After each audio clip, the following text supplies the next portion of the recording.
Сообраќајните знаци како дел од севкупната сообраќајна сигнализација се единствен начин за безбедно возење и пристигнување на саканата дестинација без потешкоти и последици. Секогаш се поставуваат на видни места и содржат јасна порака упатена до возачите, пешаците или велосипедистите. Но за жал често пати се соочуваме со скршен или оштетен знак кој изгубил основната намена да информира за состојбата на патот.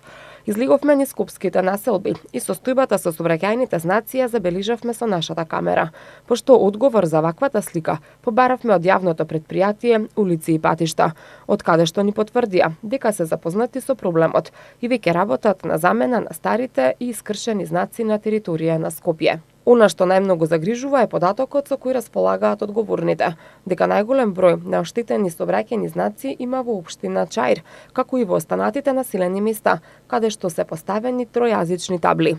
Несовисните граѓани ги бојадисуваат знаците со спреови, ги искористуваат како рекламни табли и на нив лепат рекламен материјал, ги искривуваат, а голем дел од нив и целосно ги отстрануваат.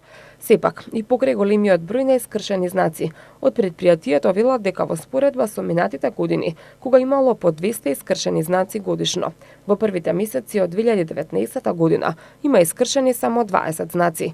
Јавното претпријатие Улици и патишта апелира до граѓаните да ги чуваат и да не ги оштетуваат поставените сообраќајни знаци и да ја почитуваат патната сигнализација, со што ќе придонесат за безбедно одвивање на сообраќајот.